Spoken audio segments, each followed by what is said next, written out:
नमस्कार मित्रों, आपका स्वागत है आपके अपने चैनल सुरभिस सेवा में। मैं आपका होस्ट सुरेंद्र कुमार शर्मा एक बार आप सभी का फिर से स्वागत करता हूं।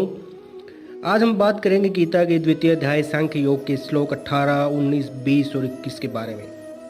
इसमें भगवान ने आत्मा और शरीर को जो नाशवान है उसी के बारे में बहुत कुछ चीज़ें बड़ी गहराई से समझाने की चेष्टा की अर्जुन को। तो आइए आज हम शुरुआत करते हैं पहले 18वें श्लोक से।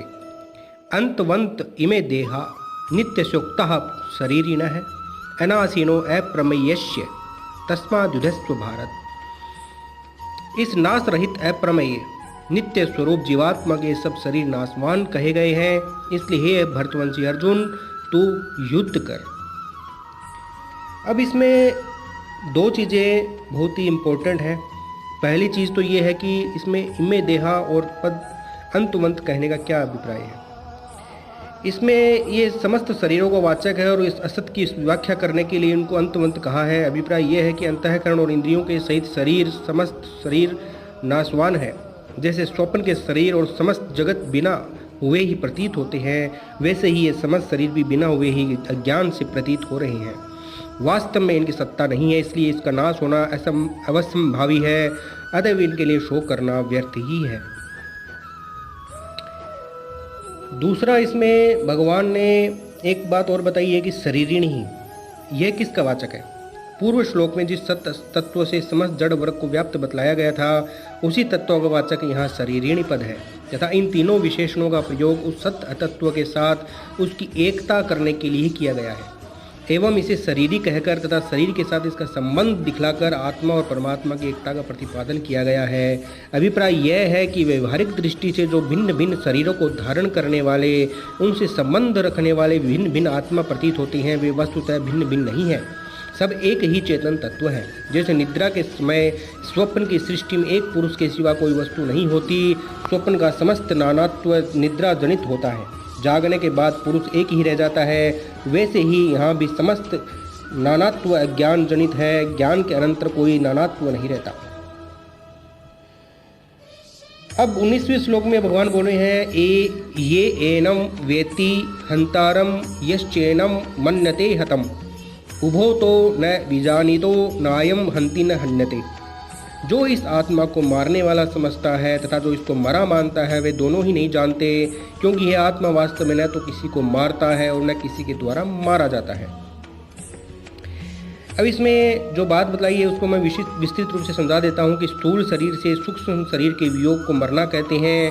अतएव मरने वाले सूक्ष्म शरीर से स्थूल शरीर भिन्न है, इसलिए पहले अंतवंत ही में देहा कहा गया है। इसी तरह मन बुद्धि के सहित जिस स्थूल शरीर की क्रिया से किसी दूसरे स्थूल शरीर के प्राणों का वियोग होता है, उसे मारने वाला कहते हैं।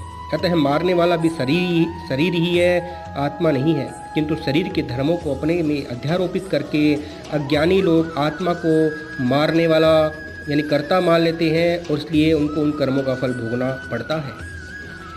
20वें श्लोक में भगवान बोल रहे हैं न जायते म्रियते व कदाचिन्नायम भूत्वा भविता वा न भूयः अजो नित्यम शाश्वतो अयम पुराणो न हन्यते हन्यमाने शरीरे। ये आत्मा किसी काल में भी न तो जन्मता है और न मरता ही है तथा न यह उत्पन्न होकर फिर होने वाला ही है, क्योंकि यह अजन्मा नित्य सनातन और पुरातन है। शरीर के मारे जाने पर भी यह नहीं मारा जाता।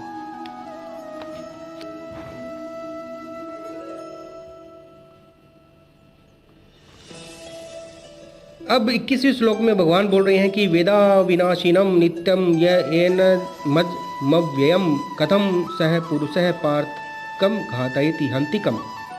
हे प्रतापरुद्र अर्जुन, जो पुरुष इस आत्मा को नाश रहित नित्य अजन्मा और अव्यय जानता है, वह पुरुष कैसे किसको मारवाता है और कैसे किसको मारता है। अब इस श्लोक में भगवान के कथन का अभिप्राय यह है कि इसमें भगवान ने भाव दिखला दिया है कि जो पुरुष आत्मस्वरूप को यथार्थ जान लेता है, जिसने इस तत्व का भलीभांति अनुभव कर लिया है कि आत्मा अजन्मा अविनाशी अव्यय और नित्य है, वह कैसे किसको मारता है और कैसे किसको मरवाता है। अर्थात मन बुद्धि और इंद्रियों के सहित स्थूल शरीर के द्वारा दूसरे शरीर का नाश किए जाने में वह ये कैसे मान सकता है कि मैं किसी को मार रहा हूँ या दूसरे के द्वारा किसी को मरवा रहा हूँ, क्योंकि उसकी ज्ञान में सर्वत्र एक ही आत्म तत्व है जो न मरता है और न मारा जा सकता है, न किसी को मारता है और न मरवाता है।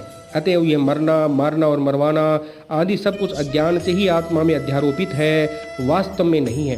अतः किसी के लिए भी किसी प्रकार भी शोक करना यहाँ बनता ही नहीं है। तो मित्रों, आज हमने 4 श्लोकों का वर्णन सुना। इसी के साथ मैं अपनी वाणी को विराम देता हूँ। आज मैं आपसे एक प्रार्थना कर रहा हूँ कि इसके व्यूज़ आप नहीं बढ़ा पा रहे हैं, इसके व्यूज़ आप बढ़ाइए, क्योंकि जितने सब्सक्राइबर हैं उतने व्यूज़ तो होने बहुत ही आवश्यक हैं। कृपया मेरी इस प्रार्थना को हृदय से लीजिए। गौ माता की सेवा है, इस महान पुण्य कार्य में अपना सहयोग अवश्य दीजिए। ये भी आपके पुण्य को बढ़ाने का एक महत्वपूर्ण साधन है। इसको भी आप सुनते रहिए। धन्यवाद। जय श्री कृष्णा। राधे राधे।